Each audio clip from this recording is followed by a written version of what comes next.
You have been a therapist for a long time now. I wanted to start off today's podcast by learning about the different themes that you've seen in your time across the decades as in your private practice. I suppose in the 90s, nihilism really started to sort of peak. You could argue that that sort of really continued into the early 2000s as well.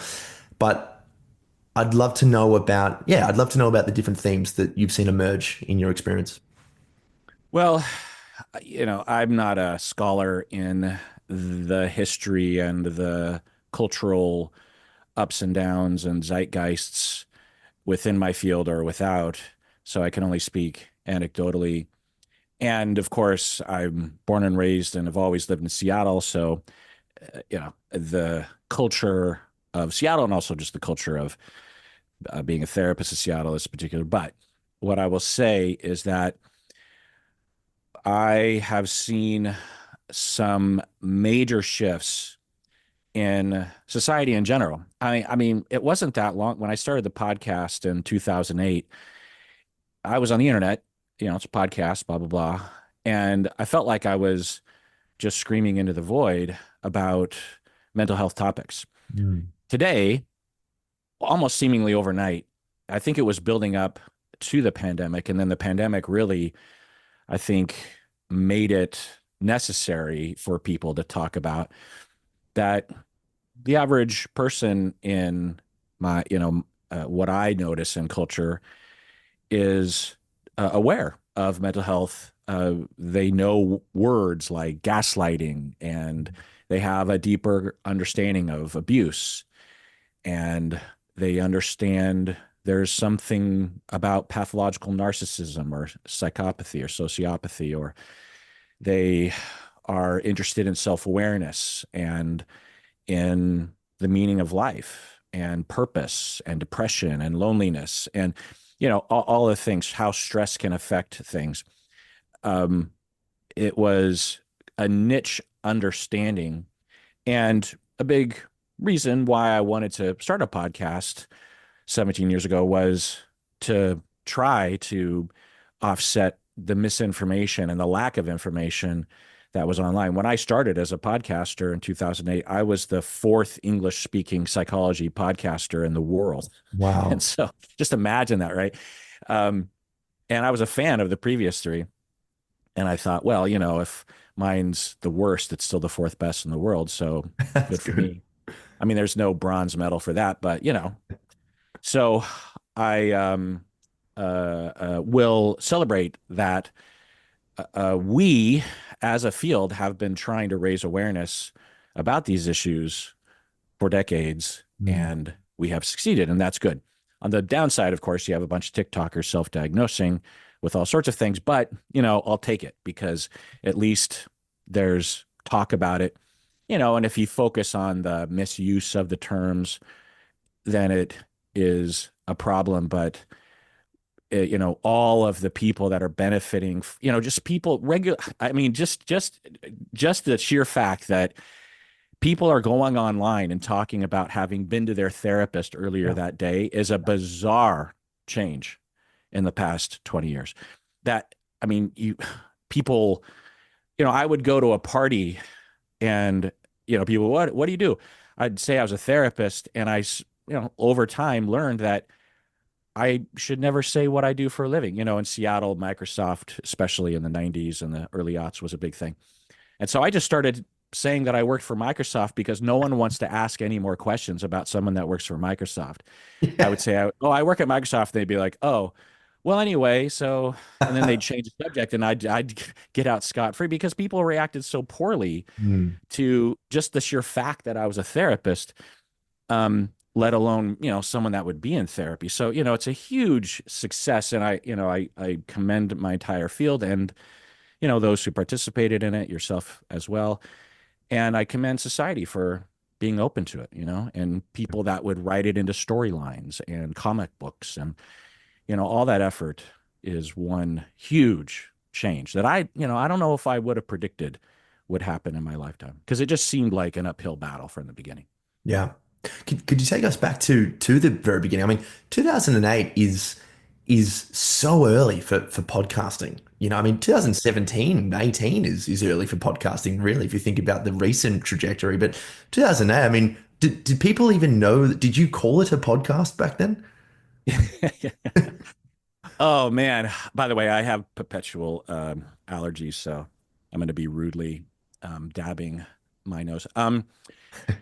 Yeah, they called them podcasts, because of iPods. Mm, mm. And I could go into my understanding of the history and also just my own or sort of interfacing with that culture in the early days. But I will say that I started out as a video podcast and called it a vodcast, which is a word you don't hear so much anymore. Um, but another thing, and the grammar around the word podcast was different back then. They would say that I am podcasting your show, meaning that I'm Oh, listening. So they would say instead of I'm listening to your show, they would say I'm podcasting your show. That obviously hasn't lasted. So there's all these weird little grammar differences that mm. that have changed over the years. But yeah, originally I called it a vodcast.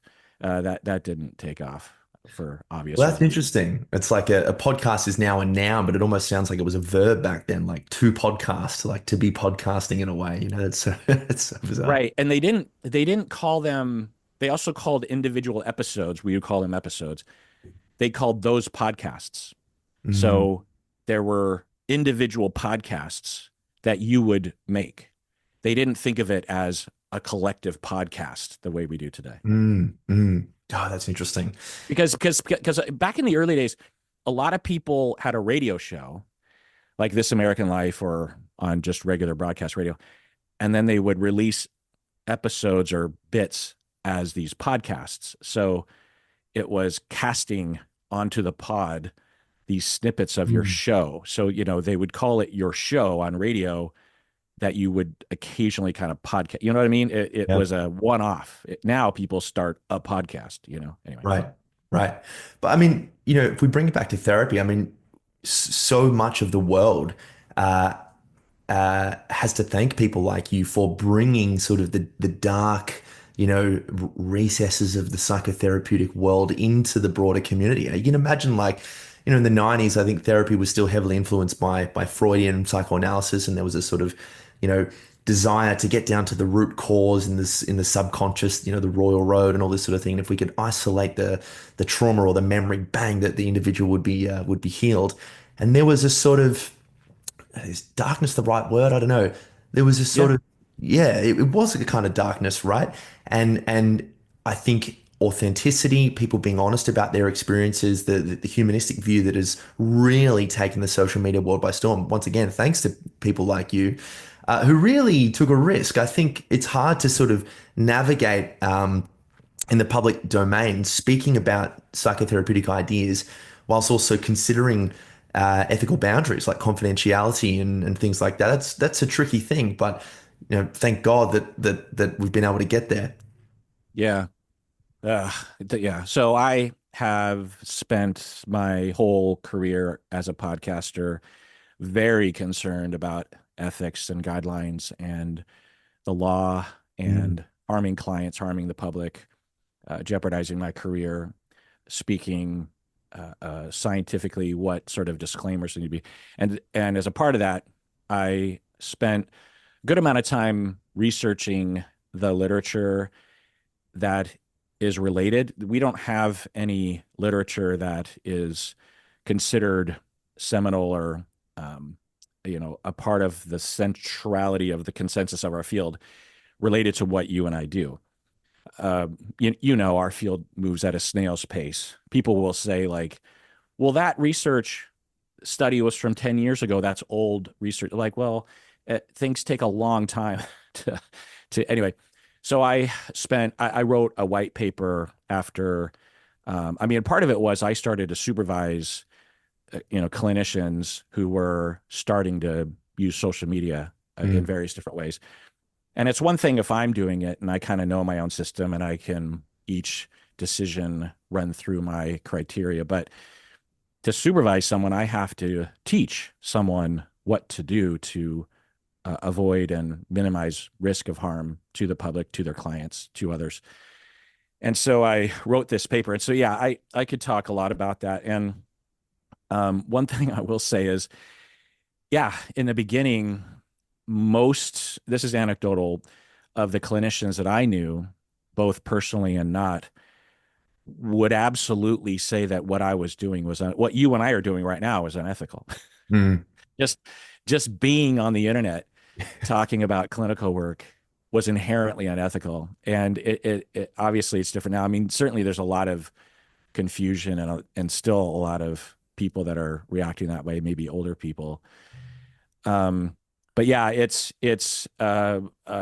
important. But the thing that I see is that I'll see these little snippets of other clinicians saying stuff online, and I'm just like, whoa.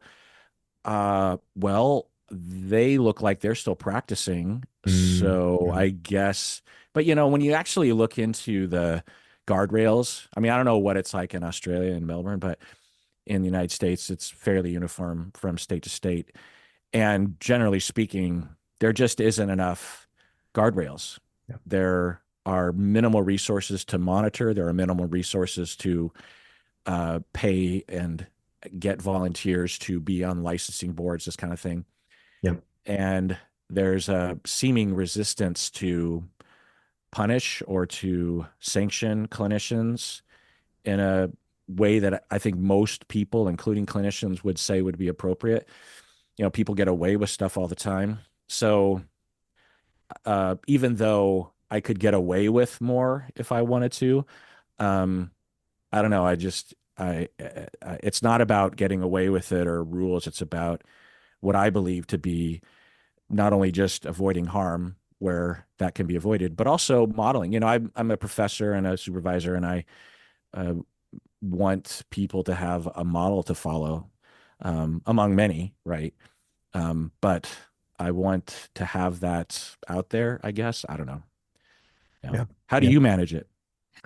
I mean, it's a tough one, isn't it? I think this is one of the reasons why I love talking about ethics so much is because the truth is in the gray, and we know about models like Catone's social constructivist model. That's a really good ethical decision-making model. I think the Tarver's model is a good one too. But I suppose what I take from that is there's no real way of avoiding you're going to have to reconcile with some dilemma depending on what decision you make. So you take the example of talking about therapy, and one thing that I really love doing, which is talking about the ideas that emerge in therapy, which I think should scale and really should be available to the wider public.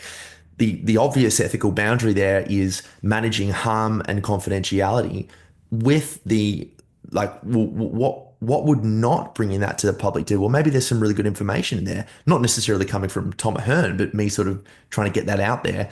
Uh, I like to think of ethics as if I was in court and someone saying, "Hey, man, what the hell were you doing?"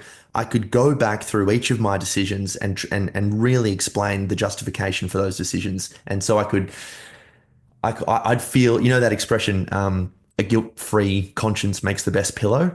I suppose that's what I'm aiming for. Yeah, I hadn't heard of that, but yeah, that's a good metaphor for it. I want to get back to something you were saying earlier about how psychology and psychotherapy, psychoanalysis was darker in the past, Mm. which I think is a good word. And I don't know if younger people could even understand the way that Western culture saw therapy. It wasn't always this way. There were different pockets, but generally speaking, if you just said, a man goes to therapy, they would picture perhaps like a Freudian Fritz Perls accented, Yeah, German, Austrian accent immigrant in the United States that is very interesting, sort of thing. And big cigar. art, yeah, and art, and the best example I can think of a cultural snapshot is the movie Equus, which is based on the play Equus. Mm. That stars Richard Burton, I believe, who plays a psychiatrist. The way that that movie, it depicts therapy pretty heavily. There are two main characters. You have the psychiatrist and then the client who is struggling.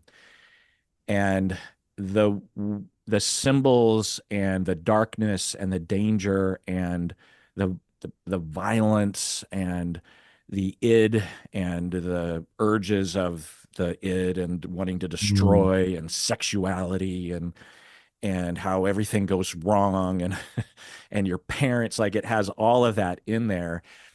And of course, those are viable models for some people, but it was seen that if you started to think about that, if you started down that road, if you studied it or went to therapy, all roads led there Mm. to the primal id, the death instinct, the instinct to have sex with your parents, the instinct to destroy your other parent, the instinct, because we're on the heels of World War II, and we're in the midst of, we're also on the heels of 60s and 70s, where tremendous unrest and of social uprisings and domestic terrorism and stuff. And Yeah. so, um,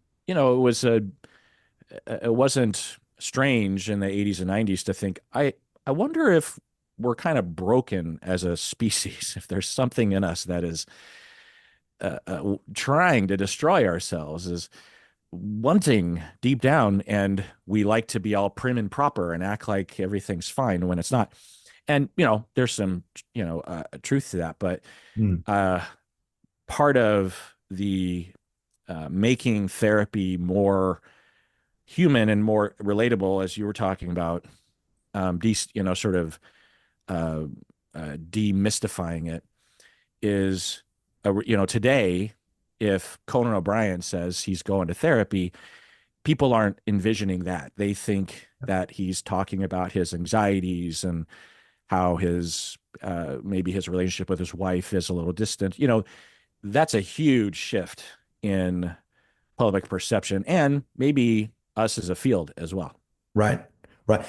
And so for you, Kirk, how much of, I mean, demystifying is the perfect word for it. I think you're spot on there.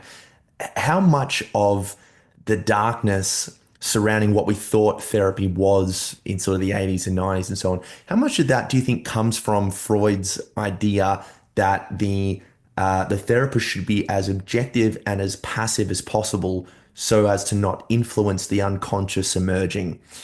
The way that I think that's a brilliant theory, but as attachment theory started to really take off, and we started to look at how infants would respond to, mothers, for example, with neutral faces and things like that, it very quickly it became obvious that we mirror each other and we only feel safe in the presence of authenticity. So, what do you think about some of those ideas? Yeah, well, Tom, when we talked a while back and we were uh, on someone else's podcast, you and I were thinking, wow, you and I are simpatico on a lot of things. And your question here is evidence of that, because this is something I think about a lot, Mhm. and I could talk for a long time about it. It's hard to fully comprehend who Freud was exactly, what he actually believed, and also what people took away from him and how that was morphed over time and, of course, very much simplified today. Uh, the objective listener, that is psychoanalysis, is, of course, one of the supposed tenets. But Freud himself, if you actually, especially if you uh, read or study the span of his career, because he was writing for, I don't know, 50, 60 years, Yeah. I guess 50 years, well, maybe 6 years. And he changed his mind on a lot of things. And he was also, right now, uh, we still are striving to justify our existence as a field. There are coaches, for example, that are coming forward saying that therapy is about the past, and it's like, that's ridiculous. But there's all these threats and ideas. And it's like, well, isn't therapy just talking to a friend? And so, but Mm. imagine if therapy doesn't even exist. It doesn't, it's never existed.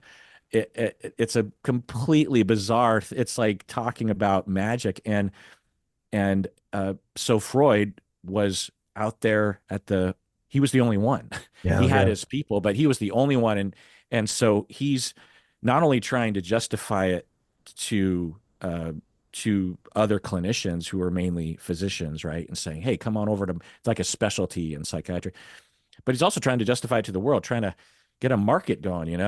And, meanwhile you have, well, I go the history of Eastern Europe and Germany and world built in the 30s anyway, Mm. but um and prosecution against Jewish people, but Mhm. because a lot of the early psychiatrists and psychoanalysts were Jewish, but so it's hard. And so Freud, if he was alive today, I think would relax and allow himself to be a little less rigid about things. Yeah. The objectivity prescription, Freud himself didn't really follow as much. And so he might have been saying that to try to make us seem more scientific and less of a friend, and also trying to teach all these random people, like, hey, make sure, a lot of his pupils, some notable ones, were having sex with their clients Yeah. when it wasn't considered an ethical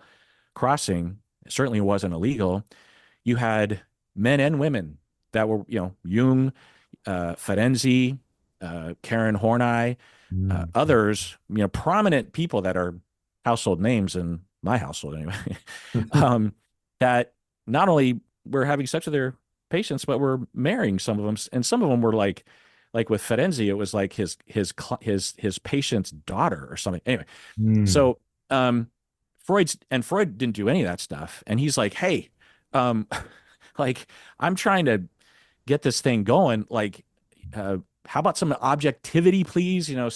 Counter transference, work on, stop with the your feelings. It's not about you. And so, it's hard to take that out of that cultural context and look at it through our lens today and say, like, well, I was kind of rigid. But, Mm. there's kind of reasons for that. And with attachment, what I'll say is that, yeah, for you and me, we understand the importance of attachment, but most people today don't Yeah. understand that. Most clinicians don't understand it. I will talk to people that aren't really in my circle, and I'll bring up the topic of attachment theory, and my impression is that they tend to see it as an early childhood Mm. concept, and like a parenting of a 2-year-old kind of concept, or they only consider it relevant to the very few attachment related disorders that are in the Right. DSM, which are very rare conditions, by the way, mainly applied to children. Mm. And for me, and it sounds like possibly for you too, Tom, that I find attachment theory to be the basis of everything. It's the whole reason for all the stuff. Yeah. Yeah. Whether it's uh, talking about our marriages, our children, our parents, our friends, but also between nations, between us and neighbors. But the feeling of safety Yeah. versus the feeling of danger, and what do we do when we feel unsafe? Where do we run?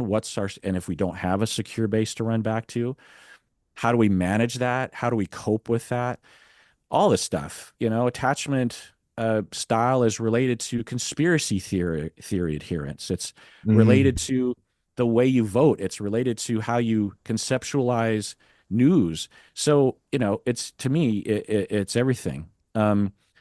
So, and I also wonder if Freud were alive today, learning about the research that you mentioned about the early childhood lab experiments about the facial expressions and the separation, experiments, that the strain situation. I mean, Yeah. that I think Freud would, um, be interested in it.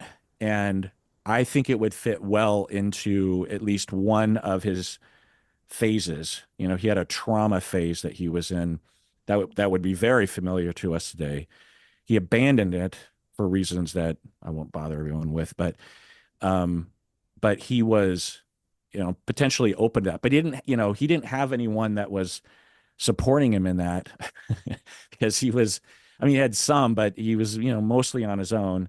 But but yeah, the thing that I worry about today in terms of trends is that th- as has been going on for the past 30 years of observing is that the cognitive therapy, CBT movement Yeah. has been very effective. And it's kind of a lobby. I use cognitive therapy, I use behavior therapy all the time. You would be, uh, I think, a terrible therapist to not understand these principles and not use them when they are necessary. But to displace all other models and to attack all other models as not evidence based, as will be said sometimes, I think is um, really unfortunate. And, you have all these pressures put on schools and Mm. novice therapists that result in, um, like you take a institution that's trying to train therapists, and they have all this pressure from the outside, from accreditors and from administration and blah blah blah. And it's so much easier just to teach CBT than CBT and attachment theory and psychoanalysis and systems theory and humanistic Yeah. psychotherapy. My God, right? Um, it's too hard.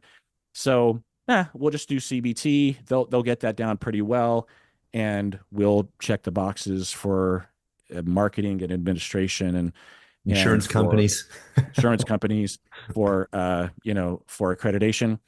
And I don't have enough time or energy to fight that. And so it's to lose psychodynamic um, theory and to lose humanistic theories is, I think, just a huge mistake. Huge mistake. Yeah, I couldn't agree with you more. And I think it's part of the reason. I wouldn't say it's a major driver because this is obviously so multifactorial, but I think it's definitely a part of the reason as to why at least in the West, we're really suffering from a crisis of meaning. It's because if we're telling everyone that the fundamental issue is within you, and here is a list of evidence-based interventions that are going to help you, go away and do your thing and you'll be happy. Well, so much of a human being is relational. The experience of being alive is relational, at least as far as I've experienced. This is part of the reason why I love my friends and I love my wife, but I love my job because I'm attuning to the clients in the here and now. And it's a beautiful, beautiful experience. And just to say, it's some clunky thinking. That's why you're really nervous about how to make this decision or whether to stay in your relationship. It's just so superficial, unfortunately. Mm-hmm. I mean, it can work, and there can be Sure. applications. And for some people, that's the answer, or that's the path, or whatever. But yeah, for most people that are suffering, it's much more than that. Yeah. And you put it well that it essentially blames the individual, right? Someone that was raised in an insecure attachment household and has gone through losses and grief and is not feeling well and has symptoms and addiction, maybe, or anger, depression, whatever. And they go to a therapist and it's just like, well, you're thinking wrong, is essentially the message. You just have to, instead of waking up in the morning and saying that you're a loser, just say that you're a winner. Instead of telling yourself that you don't have any friends, just tell yourself that you do have friends. It's just how you look at it. And yeah, I'm not saying that there isn't a time and place for that. I Of do that course. kind of work all the time, depending on the presenting problem. But what if we actually valued that at the baseline of our biology is a need for human attachment, secure attachment, people that are in our lives, you know, um, I, decades ago, when I before I met my wife, I lived, mostly alone, and I was fine. If you asked me, I'd say I was happy. But marrying my wife, moving in with her decades ago, and after the initial period of sort of adjustment to living with someone, all the time, um, I couldn't believe how much better I felt. I didn't know that I could feel as good as I felt. Just sort of relaxed and even keeled and stable, Um, things that in the past I would have seen as just normal ups and downs of emotion or impulse or of I don't know, distress. I now see as just evidence that I was alone, and it's Mm, normal mm, in our society, in Seattle, others as well, that if you're not married and you can afford a shitty little apartment, in the outskirts of town, you would much prefer that than living with other people, particularly like your family. I mean, who wants to live with your family for crap? I mean, that's it's the American dream, is to get as far away from your family as possible. In other cultures, that's uh, totally counter to the mm. values, for better or for worse. I think there's good messages and maybe some bad messages, but yeah, and I was a therapist this whole time. So even for me, I didn't value, even for my own life, that importance. Yeah, yeah. I mean, it's nice to be able to come home to someone and sort of find safety and security in knowing that you're kind of a dummy and you can be a bit of an idiot and you having been told that everyone it keeps you sort of refined, I think, in a way. But also you've got another human who wants the best for you. And I suppose you don't necessarily have to find that in a relationship, but you can establish it in an I thou experience, I think. And I think it's important for people to try to cultivate that and learn about what that is, where you see someone as a means in and of themselves. I really do believe the more I think about it that meaning comes from being with another human being and just sort of reveling in the fact that you'll never truly know them to their deepest end because they don't fully know themselves, but the striving to get to know them is what makes the meaning. It's a wonderful experience. Hmm. Yeah. Yeah. Everyone has to be willing to explore that. And then there's a negotiation there. Yes. uh, like I have always been, even before I knew I wanted to be a therapist, the sort of person that would ask the and answer, if people asked, the more deeper questions or the more out there questions. Um, and I have found that a lot of people are not interested in initially. Hence It's the too parties. vulnerable. Working from home. Yeah. So yeah, literally at parties, um, people in high school would come around the corner and uh, find me having some weird conversation with some people, and it was kind of a cliche over time. Oh, there's Kirk, having some stupid, deep conversation while we're over here having, an actual party, and so yeah, yeah, that's my reaction to what you're saying is like, yes, I love that, and I think there's a lot of fulfillment in that, um, a lot of safety that's established in our bones when we feel close. And if, because the way that I think about it, and it's always dubious to think this way, but it stands to reason that on the Pleistocene savanna, us as a species, half a million years ago, 200,000 years ago, were for hundreds of thousands of years evolving in a setting that involved us being born into a tribe of 50 people ish, 100 people, and then we die in the same tribe. Mm, Um, mm, we might bump into other tribes every now and then, but they're probably not known that well. And the people that do know us and the people that we know forwards and backwards. mm, mm. There's no houses, so you got to go around a tree just to obscure yourself, everything, and you're not even really staring at people because it's just in your environment. It's just something that you depend on each other, you need each other, you feel that sense of being seen and known. So much of kind of what you're saying that we long for that we never establish is being seen and understood and being known to someone, having people care, having evidence that we're not alone. Why are we like that?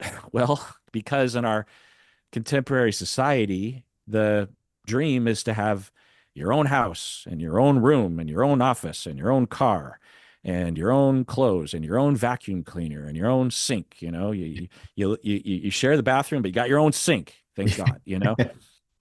So now I'm the same way, but I wonder if it's not really conducive to our happiness. Right, right. So I suppose for your career, obviously it's still continuing, but looking back on it as well, do you think your therapy is more grounded in art or science? And there's obviously going to be a combination of both, but what speaks to you more? I mean, I'd like to think it's half and half.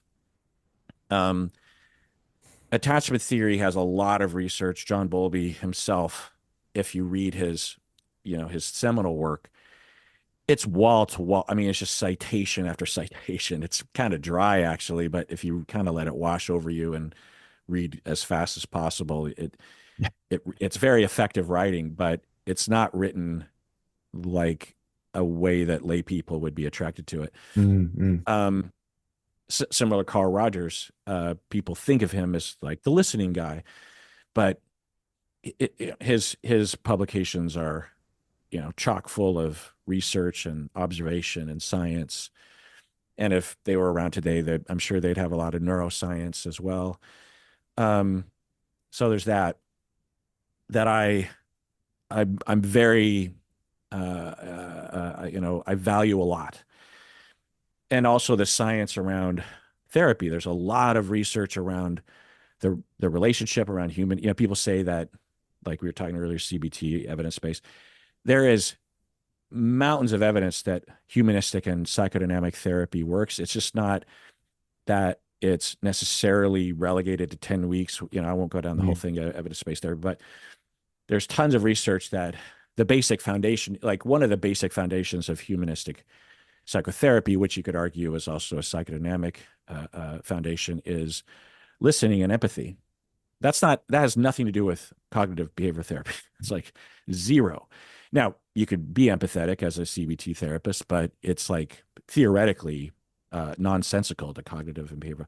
mm, But there's tons of evidence that regardless of why someone comes into therapy, whether it's smoking addiction, bipolar, PTSD, their marriage, uh, they want to reconnect with their inner world, to have empathy increases positive outcomes. mm, The relationship, all that stuff, that's straight down the middle humanist. So um, I adhere to the science tremendously. Having said all that, there's no, when you're sending a rocket into space, there's it's 99% science. Well, I guess one would hope it's 100% science. There would be no art. sure, sure. Yes. You just do experiment after Right. experiment. You're not like, well, I like to throw in my own sort of flair with my rockets. Yeah. Like, everything has to be scientific. It has to be demonstrated, and then you iterate on it. There's nothing like that in therapy that tells you how to be a therapist and how to understand someone and what to say in a particular moment and how to emphasize it. Um, and that's where the art comes in. It's all so it's a lot of science and it's a lot of art. And the art is different for all of us. You have an art, I have an art, and some people don't have an art, and maybe they should be a CBT therapist. Just joking. Yeah. Um, but they don't trust themselves, or they don't have a lot of personal flair. That's not the right way to put it. You don't have to have flair. Uh, I think, you know, uh, uh, what I try to do with my supervisees is I try to help them understand that balance 50-50 and to find their own wisdom. Because Yeah. typically people come into this field as a therapist because they have that inner art, that personal experience, the way it feels to help someone, the way it feels to listen and understand, the way it feels to be understood, um, how to convey empathy, how to convey understanding, how to communicate. All these things are artistic. I would, in the way that we're framing it, it's an Mm. artistic, non-scientifically uh, measurable thing. Um, and that's the part of it that gets me up in the morning. Yeah. And it's the Yeah. part of it that's attracted me to the therapists that I've gone to. Well, I mean, it's such a hard thing to balance, right? I mean, an art, something that is art is something that, you sort of work on and it constructs itself and it actualizes and it becomes an expression of your own authenticity. I feel that it's one of the hardest things to do as a therapist, but then also the most meaningful to have the courage to let your own art emerge in the service of another. You can see how potentially paradoxical that can be. Like, I'm going to do the very best to be myself to help you. So, how do I ensure that I'm not being too sort of self-oriented, rather that I'm using myself for you? I think, as we were talking about on our last podcast, we both have a very deep admiration for Irvin Yalom. And he uh, he he strikes me as someone who is able to articulate these ideas really well. Don't self-disclose, for example, unless it's going to help the person, right? Don't lose your master regulator role. um, that seems to be a good way to do it. But I think what I was hearing you say before there, Kirk, is if the whole therapeutic endeavor is like a painting, science gives us the framework. It tells us how to get the right conditions so that the art can emerge and the therapy can lead to positive outcomes. Yeah, well, I don't think I said that, but I like that better than what I said. That the art, right, does emerge from the science. We're not just like art because I feel like it. It's um, absorb the science, understand the research, understand the empirical findings, and then from that, I guess it's a merging of yourself plus the science into the art or something. I don't know. Mm. Yeah, I like that. Yeah. Who were some of your idols when you were studying and even now? Well, so many. Um, so my off the top of my head, I always liked Virginia Satir, who is an experiential humanistic family therapist she was prominent in the 70s. In pop culture, she was prominent for a book that she wrote called, oh, can you remember it?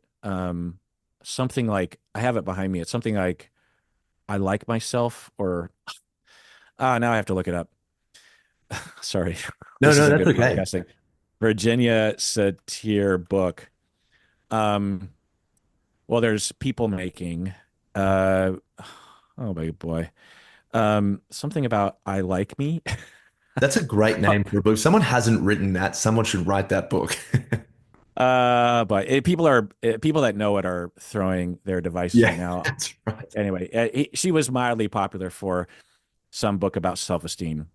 Um, and I loved her because she she's like this grandma presence and Midwestern, probably Scandinavian. My mom is Scandinavian, Mhm. to a large extent. And so that sort of energy around being almost like naive or something, but caring and loving. And you don't um, acknowledge people's boundaries, but you're not doing it maliciously. You're doing it caringly. And there's these demonstrations, there's these videos of her doing family therapy, and she's very touchy. And it seems to work. It's hard to know because we can't go back in time and ask those people like, was that okay for her to like touch your belly like that? Yeah. And I'm describing it like it's pretty out there. When you see it, it just looks like what your grandma might do if she was caring for you. And I never do that because I'm a man. And when I first learned of her, I was 26. So it would be Mhm. weird if I was touching bellies. But the bigger um, theme of spontaneity, of feelings, of really thinking outside the box, um, I found her to be liberating in that way. Hmm. Also, Carl Rogers. People in our field will study Carl Rogers. I can't imagine any graduate student graduating without at least learning about him a little bit. But often it's reduced, as I was saying earlier, to reflective listening skills and this kind of stuff. And that's good. But if you've seen Carl Rogers operate, and there are a number of films, both, famously the Gloria tapes, but also like these group therapy um, films that I think are from Italy in the 60s with Americans, if I'm not mistaken. Hmm. Um, I remember when I was in graduate school, I saw that film, the group therapy one, and I'm getting chills thinking about it. For the first time, I was like, oh, that's the kind of therapist I want to be. Yep. Way that he's listening and caring, and it's like Mr. Rogers as a therapist, but also a scientist and ethical and professional, but warm. Like it was like that perfect combo. And he doesn't he's not a grandma type. He's kind of Hmm. if you saw him, you'd think he was an accountant. And he's also a man. He's a guy too, and I at the time was wondering if I could have that caring, empathetic, maternal energy. And when I saw that mixture, and of course, I'm nothing like Carl Rogers, but just that model for inspiration. So, Hmm. um, and then all the science that he looked into and all the things that he cared about. He developed, client-centered therapy, but he extended it to the world. He had hopes that person-centered um, practices and philosophies, listening, authentic or phenomenological listening, which is a very deep. People think of Carl Rogers as this kind of surface listen. No, phenomenology is one of the most um, complicated, most difficult things to understand. Hmm. I mistakenly, for my dissertation, decided to tackle phenomenological Oh yeah. research, which meant I had to know phenomenology, which I found to be a big mistake. But you're reading Heidegger and all this kind of Hmm. shit, and so um, it's it's at the very core of, I don't know, at the cutting edge of our understanding, or just it's a paradigm shift. Anyway, to really listen to someone and to put aside as best you can your assumptions and to question everything that you're assuming, to know how to assume it's and to feel and to be on the receiving end of that phenomenological listening is phenomenological. It's phenomenal. It's the feeling of like, whoa. And I've had that, with the study that I did that was, based on phenomenology. The way that I interviewed my participants was with that in mind. And I had to Hmm. follow I set out with these very strict guidelines about how to do it. And it felt at times like I wasn't being a good listener because it was just me prompting them and and and very short clarification questions. Hmm. And at the end of the interviews, they were all therapists, by the way, seasoned therapists. Most of them would, after I'm done recording, they would say, "Wow, that felt really good." And Hmm. these are other therapists. They'd say like, I don't think anyone's ever listened to me in that way. And then that was just part of the research methodology. Yeah. And so yeah, so Carl Rogers is a big one for me. Irvin Yalom is obviously a big one. He for me, it was like this both elevated and down to earth model. And since he talks about in all of his, dozens of publications, many of them, he talks about his own personal feelings and thoughts, countertransference, his hopes. He was that model. I think you were talking about this as well when we were talking. This is that, that it's like, oh, I can be human, but the struggle is real. And he's so smart and so established, and yet he's having those moments. But I'm not as good as him yet. But there's a pathway there. Right, So right. him. um, there's also like Donald Fairburn and or Ronald Fairburn and Donald Winnicott are big to me. Kernberg is another person that I admire a lot. Obviously, Freud. Ferenczi is a big one for me as well. Karen Horney, as I mentioned earlier. I guess some of them did have sex with their patients. Yeah, I'll give them a their work pass. you're speaking about there, Kirk. Yeah.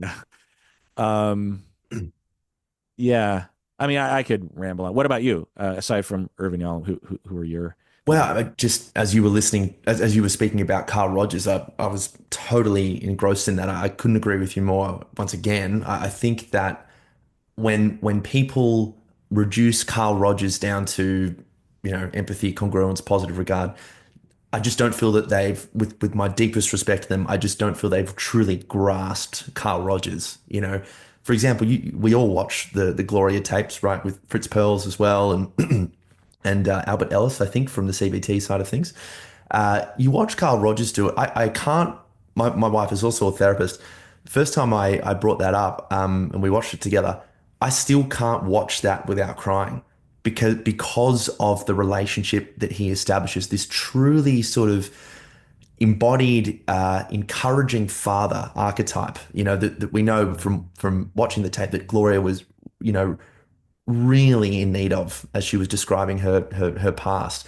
This beautiful sense of, I am here despite how long it takes, and I'm just interested in what you have to say, and I'm not going to do the work for you, but I believe that you can do this. That beautiful, what I would describe as truly healthy masculine approach, which is encouragement, like and true encouragement, not condescending encouragement, like actual encouragement. I think he nailed it. And the sad irony is that he was quite socially anxious. He felt that a lot of people didn't really like him, and he was felt a bit awkward. And it makes me fall in love with him even more. That the kind of man that he was, because he was a human being. Kind of how you were describing Irvin Yalom as well. I love hearing that the therapist who gave so much also struggled too. That's so human to me. Yeah. Um, do you know the subsequent history of the Gloria tapes? Like what Yes. Gloria like Yeah. that? So yeah, I just find it so fast. Of the three, she chose Fritz Perls, right? Yes. Um, but she also said she thinks she should have picked Carl Rogers. Mm. I can't remember her exact statement, but it was something like, I felt like uh, I wanted to work with Carl Rogers, but I should work with Fritz Perls or something. Yeah, yeah. There Um, was like Fritz Perls, you could tell he sort of really shocked her into positive outcomes. That I mean, Gestalt has come a long way, right? Gestalt's beautiful as an yeah. intervention, but the way he was sort of just drawing attention constantly to the here and now, you could see how that was quite confronting for her, but perhaps something that she really needed. But I think hence why I'm really drawn to the humanistic model and the integrative model, really applying all of these different methods, including CBT, right? Depending on what the client needs. You can see how people who are really stuck in their persona could use a here and now experience to go, wow, my unconscious is now with me in relationship. It's not just over there with this person, it's with us. That can be really effective. And then sort of embodying like I said before, the archetype of Carl Rogers of you can do no wrong, and I'm really interested in you from a phenomenological perspective, you know. Mhm. Yeah, yeah, yeah, yeah. That I will say, though, I pride myself. publicly and privately, I guess, that I strive to integrate all the main umbrella theory models in psychotherapy. You have cognitive theory, you have behavioral theory, you have psychodynamic, you have systemic, you have humanistic psychotherapy, which is, pretty broad, but, just generally speaking. Mm. Uh, and then you have, social constructionism, feminism, cultural awareness, and biology. And what am I missing? Um, did I say systems theory? Anyway, So, so all the major kind of umbrella, what I consider to be the umbrella theories, but the one that, and I feel like I consistently mix, and as John Norcross, who really proposes this, to tailor the therapy to the client and not to tailor the client to your model. right. So, also, what people call postmodern, or but Mm. what I would call collaborative therapy, solution focus, this kind of stuff. So I strive to detect what is happening here and then apply, whatever model or a mixture. And for some clients, solution focus is going to be best in that moment, and for others, it's psychodynamic or whatever. Anyway, so, um, but the one part of all of that range that I've spent 30 years trying to comprehend and integrate, the here and now stuff, I do sometimes, but I find that, at least in my current state of mind, that I would have to commit more to if I was going to do it the real way. Mm. Because the way that I've seen it done by proper here and now therapists is they're unrelenting from the beginning of the session till the end. And they don't, I mean, maybe there's a little fudging at the end of a session to kind of wrap things up, but they, uh, I get the impression that from the first client to the last of their day, they are just laser focused on the here and now. Mm. It takes discipline, Right. and if you only do it occasionally, especially in the full way that here and now therapists will use, it comes out of nowhere and it's awkward, right? You really have to set an expectation. Yeah. Clients come into session knowing, okay, it's not a foreign thing for the therapist to say, what did you just do with your hand right there? Yeah. Or Yeah. tell me what that means. Um, Whereas if you only do that once a session, clients, huh? Why are you at that's a weird question. Why are you asking? Um, or what? Is something wrong with my face? Mm. So, so I will say that I, if I could go back in time, or if I had a clone, I would really focus on that, because I very much do value that work a lot. Do you Yeah. do that work? I do, but I really once again agree with you, Kirk, that you have to have softer entries into it. I think it's really important. I can think of a client a couple of years back who was just a beautiful human being, very intellectual, and would intellectualize everything to the point of being unable to be in the present moment. And I suppose the actual client was the couple, right? So this was just in our personal work together. But his intellectualization would come across as defensiveness. His wife never felt that she really had any space in the relationship because he was always trying to deconstruct things and understand how things work and look at the mechanics of their arguments. So here and now work was really important for us because microcosm, macrocosm, I would find that would come into the clinic when we were working together. But I think you have to sort of build up to it, and even toward the very end, sort of say things like, you know, there's a couple of things that I've noticed that you speak about when you're struggling to connect with your wife that sort of come up with us. Perhaps in a future session we could talk about those together. So you just, you build, you pat it, I suppose, is it, as opposed to just going, "Hey, why are you doing this with your leg?" and what the hell, you know? Yeah.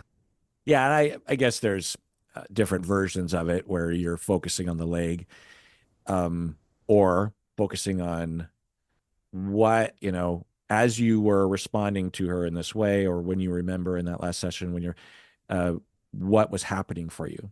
Mm, mm, Oh, well, and people will intellectualize that, or they will talk about, they'll say, well, I felt like, when they're really talking about their thoughts, which is fine, but it's further distancing from, here and now, their body, their awareness, and a deeper sense of who they are, even just awareness, let alone vulnerably expressing and sharing with us and possibly to their partner, which would be much more conducive to communication if they were to acknowledge themselves and express that more foundational experience of typically hurt or fear.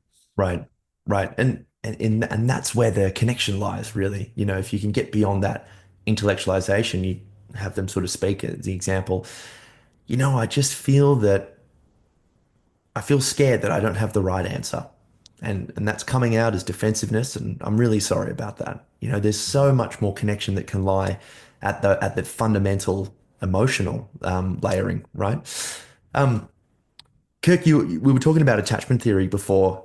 This has certainly been true in my life. So much of who I am really is a consequence of how I was raised. Could you tell us about how your childhood influenced you sort of wanting to become a therapist and how you actually conduct therapy? Mhm. I don't have the typical story, or at least the stereotypical one. And I don't know if there is a clear through line.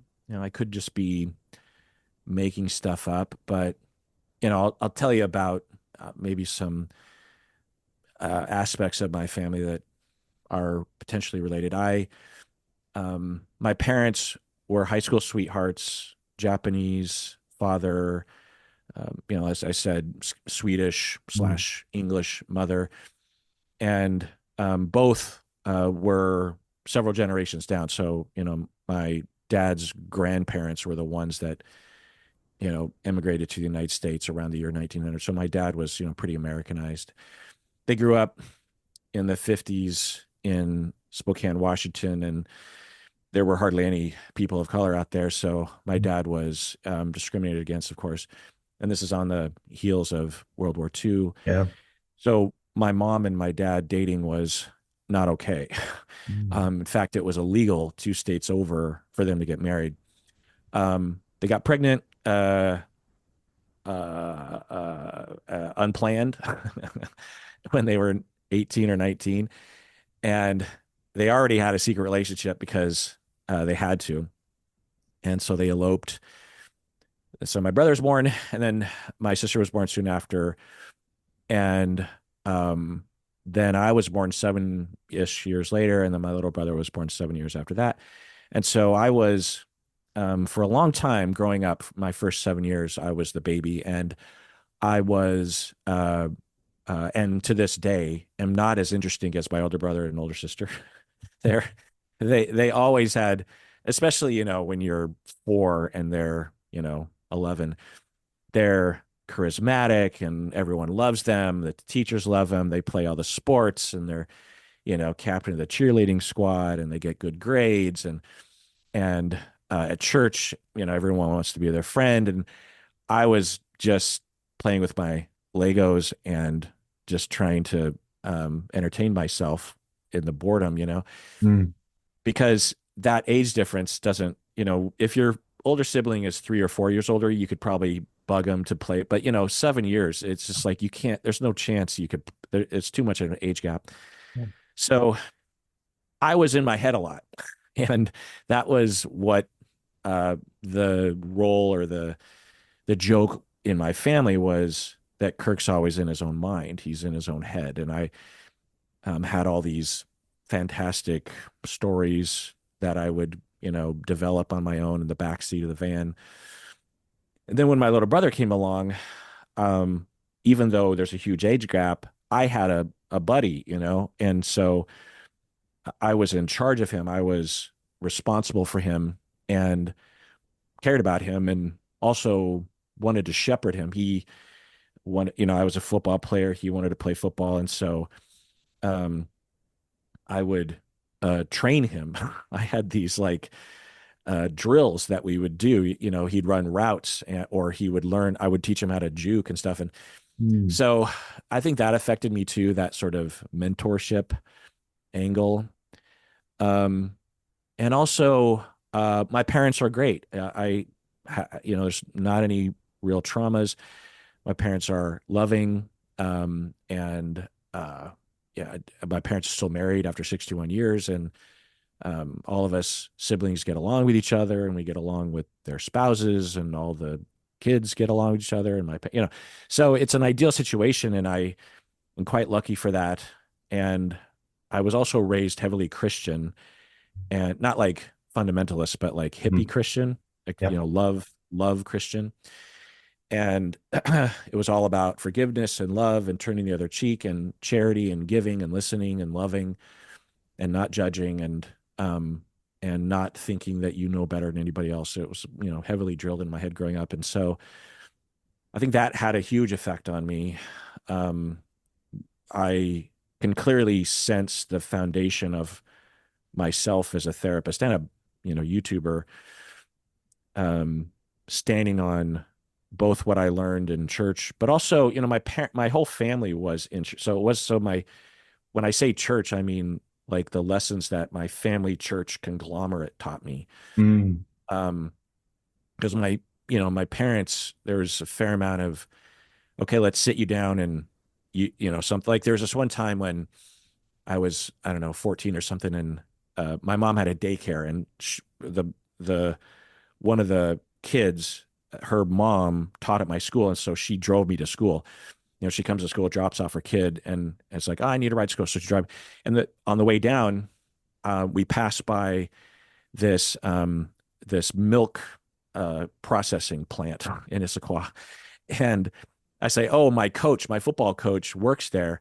And I said something like, yeah, you know, it's not a good career because it's labor. I don't know what Yeah, 14-year-old yeah. version, but I was denigrating him for having like a labor job Mm. and Mm. not being paid very much, like he's low class. And um, we get to school. I go through school. I come home. When I get home, my dad comes home and they sit me down and they're like, we have to talk with you about something. And I'm like, what? And they said, well, Mrs. Tate told us what you said in the car. What I say? They said, you said this about Coach Collins. And I was like, oh.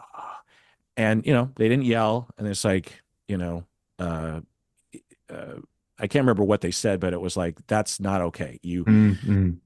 You should not denigrate people for their job. People have, everyone has worth. We've taught you better than that. That's, I know, I might Mm. cry thinking about it, but Mm. because Coach Collins was, a good guy. I'm still in contact with him. He's still a good guy. And, my insecurity, I'm 14 and I'm insecure and I need to dog on others to make myself feel better. And, that wasn't the first time. It wasn't the last time, but it was a very important moment. A lot of moments like that Yep. of, the hippie Christian parent complex of principles and love and um, understanding your own impulses and how you affect others and how to be a stand-up person and um, how to integrate yourself into the world in a way that um, is best for everyone. I don't know, Yeah. say it, but Well, you can see the budding so that's flowers how my there. upbringing affected me. Yeah, but I mean, you can see the budding flowers of a therapeutic endeavor there. Just everyone has an essential worth to them, and if only we can sort of figure out how to help them see it or reach it down for that empathetic approach, they'll be able to sort of bloom.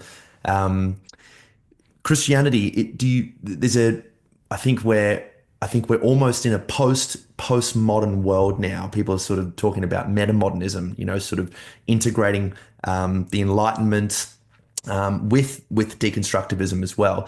Do you feel that there's something to be lost if we truly dispense with these very old stories that have provided the foundation, or how do you see um, these old religious stories as sort of benefiting our current culture or taking away from? um, well, as what the postmodernists will say is we have to be extremely careful about what sort of old stories or lessons we elevate.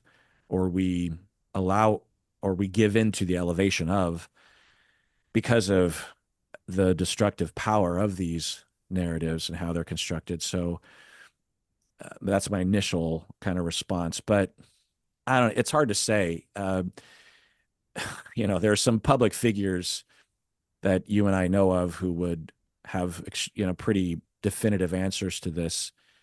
Um, so I don't want to sound like them, but uh, I think that at the core of the exploration is love and non-harm. Mm, mm, And if we can engage in open and intelligent, wise discourse, one of my mentors, Phil Cushman, this is what he of the many things that he bestowed upon me, this was a big one. And it's a paradigm shift. It's how do we know what we know? How do we live how we live? And how do we understand we know nothing, but also we have to make a decision at some point. And it's through discourse, it's through the hermeneutic circle or horizon, and he used all these terms, that it's through conversation and discourse and listening and speaking and thinking and listening and speaking and looking outside, and the whole exploration of togetherness, mm, um, observing the quote unquote text. And um, so our institutions or our impulses around a higher meaning or around God or around scripture, that's all part of the conversation. But what do we privilege, right? mm, If we only talk about Christianity or if we only talk about a certain version of it, because we lack understanding or exploration, or we're insecure about other texts, you know, then we're lost. So that's my dumb answer to that question. No, I think it's spot on. Truth is always an iterative process. Sort of stumble onwards and upwards. I think postmodernism has given us so much to deconstruct these ideas that we just take as true. But I think what's interesting about it is that the whole idea of being skeptical about meta narratives in itself becomes a meta narrative. So we sort of can't escape axioms, and so we really, to your point, Kirk, have to decide and allow it to reveal what the story is that is going to sort of guide us into the next stage, right? Yeah, especially as therapists, we don't have the luxury of just saying, well, I don't know. We have to act. We have to, if I had a therapist that just sat there in bewilderment, I'd be like, why am I here? Yes. I mean, we can certainly be bewildered as therapists, but at some point, we've got to decide on something tentatively and take action tentatively, and obviously observe the outcome in a as a quote unquote objective way as possible. But we can't just sit there and philosophize and say that no one can be sure of anything, and that's the end of the sentence. That's Right. what philosophers can do, therapists can't. Yeah. Yeah. Kirk, what's coming up for you? What's on the horizon?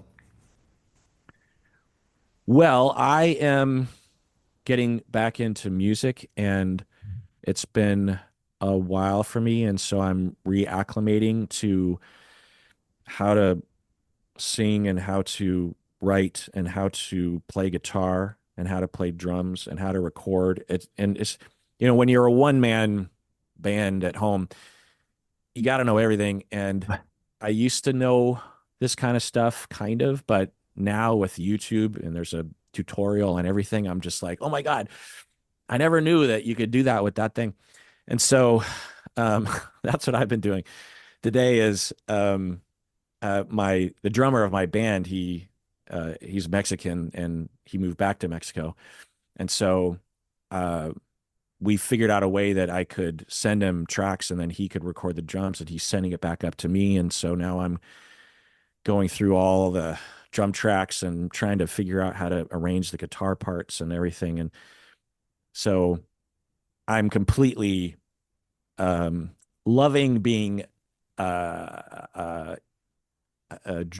I love to drown in music right now. Mm, That's what I'm doing. mm. What about you? What are you doing? Well, I'm loving the podcast. I'm feeling called to pursuing further research in philosophy.